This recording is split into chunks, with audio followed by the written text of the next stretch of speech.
12월 13일 김능구의 대선 진단. 바야흐로 오늘 이제 여론조사가 어제까지로 마감되고 오늘 마지막 발표가 됐습니다.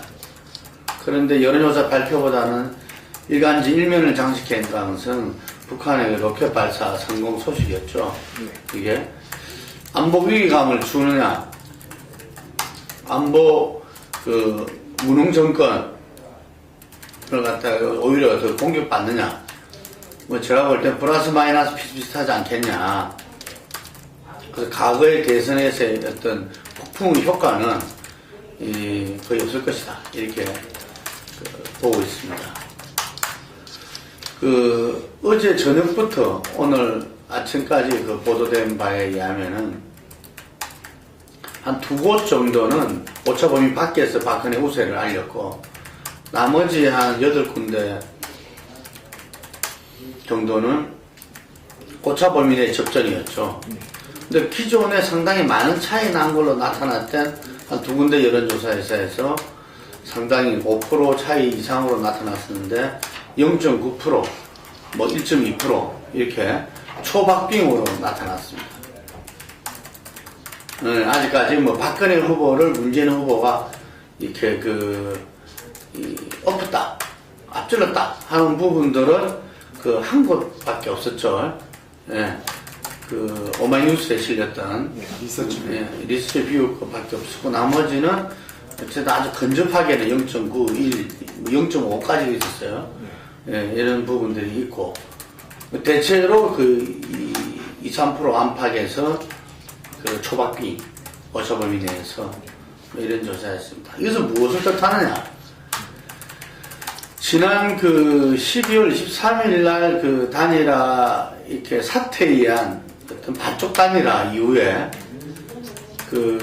선거 운동이 시작됐고, 그러면서 지난 12월 6일 날 안철수 후보와 문재인 후보랑 회동을 통해서 정말 전폭적 지지를, 이게 단일화의 완성 전까지는 3 내지 5% 차이에서 이것이 5, 6% 심지어 10% 차이까지 벌어졌었습니다.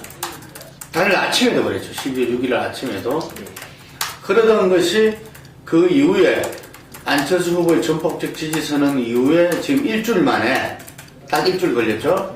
이 일주일 만에 상당히 다시 3% 차이가 아니라 그보다 더 좁아진 어떤 이 초박병의 상태로 나오게 된 거죠. 그로부터 이제 일주일 남았습니다. 자, 그럼 여기에서 분명히 안철수 후보의 어떤 단일화 완성, 전폭 지지, 이것 때문에 변곡점이 돼서 올라왔거든요. 그러면 여기에서 일주일간에 이 추이를 바꿀 만한 게 있느냐? 문제는 그겠습니다. 이 추이를 바꿀 만한 게 이 박근혜 후보의 어떤 선거 캠페인이 있느냐? 혹은 문재인 캠프에서 가속화 시킬 수 있느냐? 오히려 실수를 하느냐? 그 중에 하나로 본 게 바로 어제입니까? 그제였어요? 국정원 여직, 그저께였죠?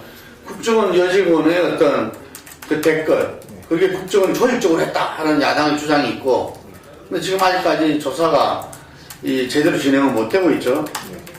일단 컴퓨터, 노트북입니까? 예. 그 노트북이 모든 어떤 증거의 키포인트일 건데, 그걸 아직 사생활 그거로 제출 안 하고 있죠. 그러니까 지금 조사가 지금 원활하게 진행이 안 되고 있는데, 이 부분이 어느 쪽의 어떤 진실 게임에서 만약에 승부가 난다면은 막판에 상당히 영향을 줄 것 같습니다. 예. 그리고 아까 초기에 말했던 어떤 로켓 발사, 이 부분은 안보 불안이냐, 안보 무능이냐, 공격이냐, 이래 되는 부분도 한 포인트로 볼 수 있을 것 같고요. 이 가운데 지금 현재 중요한 발표가 중앙선관위가 이 투표율 조사에서 적극적인 투표 의향층이 79.9%에 달했다. 뭐 최대 10% 마이너스 하더라도 70%의 투표율은 올 것 같다. 이게 지난 17대 63%였는데 16대 때 70.6%인가 그랬죠. 그러니까 지난 총선에서 54%의 투표율에도 전체 득표자 수는 비슷했습니다. 자, 이런 가운데서 지금 일주일 남은 대선, 과연 20대가 60% 이상의 어떤 투표율로서 70% 이상의 문재인 지지를 하느냐, 이게 한 포인트입니다. 이게 20대의 어떤 투표율과 지지 행태, 이게 한 포인트고, 그 다음 PK 지역에서 박근혜 후보가 문재인 후보를 35% 미만으로